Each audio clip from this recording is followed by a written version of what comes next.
Bueno, y estamos pensando las posibilidades que tiene o no la política de ser otra.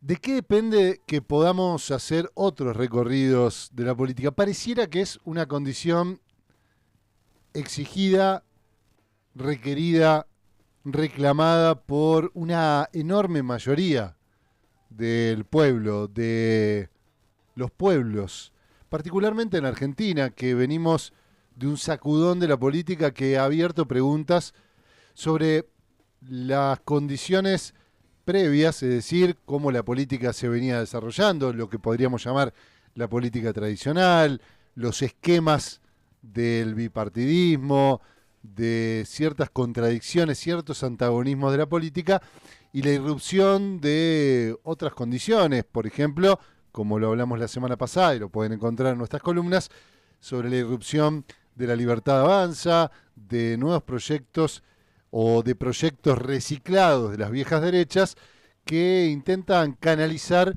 una bronca, una indignación, a veces incluso un odio concentrado en una parte de la población sobre esa tradición política, que no logró, evidentemente, resolver los problemas que no solo la sociedad exigía, sino que ella misma se comprometía a resolver, a responder.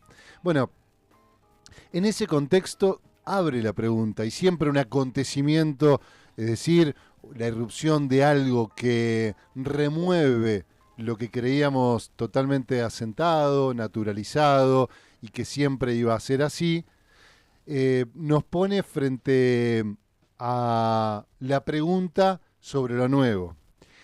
La pregunta sobre si es posible lo nuevo, sobre si habrá que recuperar o responder a las condiciones previas para también no dejarse llevar a veces por la seducción de la novedad. Bueno, ahí hay algo y hay una dialéctica que intentaremos pensar porque se nos hace realmente vital. Lo hemos hablado en muchas oportunidades, en las columnas y también en las entrevistas, sobre si lo que hay, las condiciones actuales, ese tejido sobre el que tratamos de leer algunas intuiciones de lo que puede venir, nos ofrece más la posibilidad de lo nuevo o una recomposición de viejas estructuras. Bueno, sobre eso vamos a charlar en minutos nada más con Mercedes Ferrero, politóloga y que tiene una extensa experiencia no solo académica, sino como, en este caso, secretaria comunal en Los Molinos, como referente de una organización social y de un movimiento de trabajadores en la provincia de Córdoba, en las sierras cordobesas, y además una de las referentes de Córdoba Comunidad, un espacio que se plantea reinventar en lo político, plantear la audacia, la imaginación política para desatarnos de viejas estructuras y poder construir nuevos modelos, atrevernos a eso. Bueno, sobre esas preguntas estamos basando esta columna. Y traíamos algo de las reflexiones de dos libros muy influyentes, dos líneas de pensamiento muy influyentes en la Argentina y en el mundo, particularmente en América Latina. Insisto, en Argentina han tenido una influencia muy singular que tal vez en otros lugares del mundo no se dio de la misma manera y que incluso podríamos decir dieron pie a dos canales que se abrieron con el 2001. Uno podríamos llamarle el autonomismo, los que algunos llamaron el éxodo, que planteaban ciertos autores como Tony Negri, Michael Hart, entre otros, aquí el colectivo Situaciones, que era una cierta deserción de la política representativa, construir algo al margen de la política institucional, hacer un éxodo de esos espacios que habían mostrado impotencia para las transformaciones verdaderas en la política y que después de muchos años de consenso de Washington, caída del muro, etcétera, había que reconstruir desde otro lugar. La política está en otro lado, decía el libro de López Echagüe por aquellos años, y simplificaba un poco esta idea. Por otro lado, la de Ernesto Laclau, Chantal Mouffe, que planteaban la hegemonía, planteaban una especie de relectura de Gramsci que tuvo mucha influencia con lo que podría ser la salida institucional de la crisis del 2001, que fue sintetizada en el kirchnerismo, ¿no? Y que planteó un modelo posible de disputa con el poder hegemónico, con la hegemonía que estaba vigente del neoliberalismo, del consenso de Washington, del mundo unipolar. Bueno, decía Chantal Mouffe que pensar de un modo político requiere del reconocimiento de la negatividad radical. Y acá vamos a explicar esto porque es la base de lo que queríamos explicar o experimentar en esta reflexión conjunta que hacemos con ustedes, que es pensar si podemos evitar la radicalidad o la negatividad radical. Una dimensión ontológica, dice Chantal Mouffe. ¿Por qué? Porque hemos vivido soñando durante la modernidad, durante el siglo XX, las experiencias políticas, las ideologías políticas, de un lado y de otro han planteado un mundo perfecto, un mundo donde se dé la armonía, el equilibrio de las tensiones humanas. Por el lado de la izquierda, desde el socialismo o el comunismo, planteando un mundo perfecto donde las contradicciones se acabaría la lucha de clases, se sintetizaría en una sociedad de iguales, donde, bueno, habría una especie de horizontalidad que se eliminaría tras pasar por la dictadura del proletariado, etcétera, etcétera, según sus diferentes teorías, ¿no?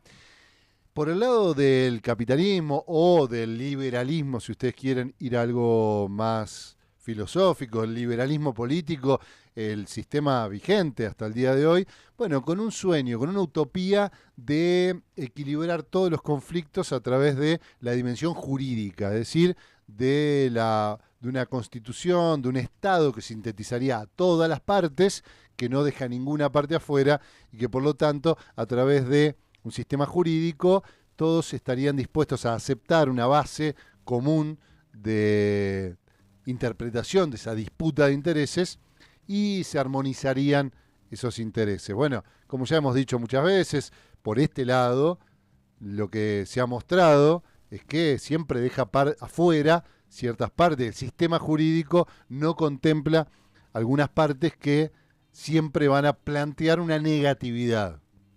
Siempre va a tener un antagonismo cualquier hegemonía. Esto es lo que plantean Chantal Mouffe y Ernesto Laclau, y por lo tanto hay una negatividad radical. Hay un lugar en el que es imposible que se acabe la disputa, el agonismo, y por eso este libro de Mouffe que traíamos ahora a colación precisamente lleva ese nombre espere que lo estoy buscando porque quería traerles específicamente bueno, un libro que habla precisamente del agonismo. Hay diferentes pensadores, pensadoras que han encontrado en el agonismo es básicamente la idea, y viene de la palabra griega del agón, pero que plantea la disputa permanente.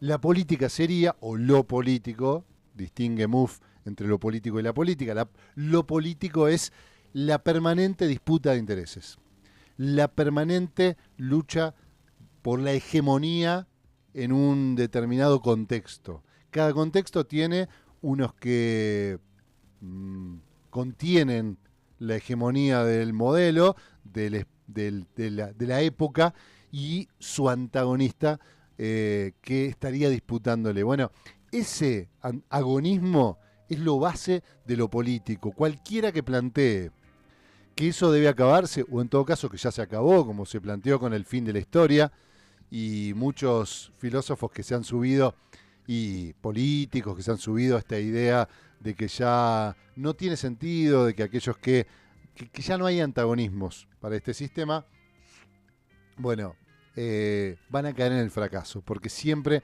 habrá en el fracaso, o peor aún, en sistemas autoritarios, creyéndose garantes de la libertad, plantean sistemas muy autoritarios porque plantean que aquellos que se oponen no deberían, no podrían ser parte de esa integración social. Bueno, volvemos entonces. Decíamos, espérenme, vamos a buscarlo. Estamos por aquí. Bueno, el libro que les hablaba de paso es La Agonística de Chantal Mouffe. Aquí lo encontré. Y ahora volvemos a lo que veníamos hablando, ¿no?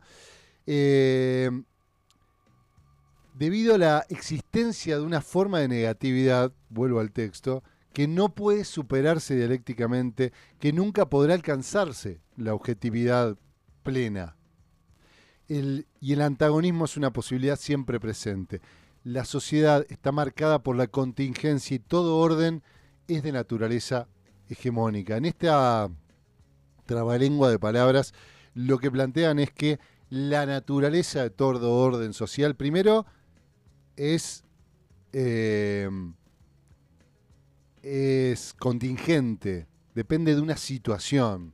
En cada situación, en cada época, en cada etapa histórica, hay una hegemonía y hay un antagonista. Por eso es de naturaleza hegemónica. Y es siempre la expresión de relaciones de poder. En el campo de la política, significa que la búsqueda de un consenso sin exclusión, o sea, un consenso donde nadie quedaría fuera, y la ilusión de una sociedad armoniosa y perfectamente reconciliada, deben ser abandonadas. Esta es la novedad que plantean estos pensadores, insisto, en una época, en un momento histórico, después de, si ustedes quieren, el fracaso, o al menos la percepción del fracaso de los socialismos en el mundo, y por lo tanto la versión oficial de que el capitalismo y el liberalismo político occidental y moderno se había transformado en el único modelo posible en la Tierra.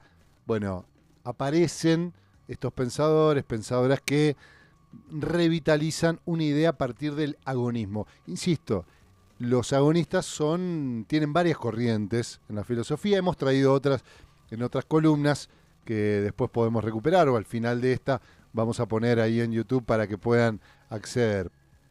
Bueno, lo que plantea Chantal Mouffe, esta pensadora, es que es un pluralismo agonista. Hay dos conceptos clave, dice Mouffe, que es antagonismo y hegemonía, que son necesarios para comprender lo político. Vamos a adelantarnos un poquito y apelando a que ya más o menos se viene entendiendo qué es lo que estamos queriendo decir, abandonar la idea de un sistema perfecto y entender que para hacer política, para desplegarse en política, se tiene que entender esa naturaleza hegemónica y que en todo caso hay una disputa permanente de sentidos en un contexto determinado. Y ya vamos a ver a dónde vamos a llegar y a la discusión que vamos a tener, debate, la conversación abierta con Mercedes Ferrero en minutos sobre novedad, audacia y alternativas políticas y la posibilidad de entrecruzamiento con los sistemas institucionales actuales. Dice Mouffe que la tesis central del pluralismo agonista fue elaborada y plantea la tarea clave de la política democrática es proporcionar las instituciones que permitan que los conflictos adopten una forma agonista, donde los oponentes no sean enemigos, sino adversarios entre los cuales exista un consenso conflictual. Esta es una base de lo que Laclau le heredó al kirchnerismo en gran medida y a otros modelos políticos en América Latina particularmente, en Europa también, que es la posibilidad de construir una democracia, porque lo que estaba en debate durante muchísimos años, discusiones teóricas, también prácticas, es sí, una política radical, una política que plantee un cambio de modelo, de sistema político, era posible dentro de la democracia liberal.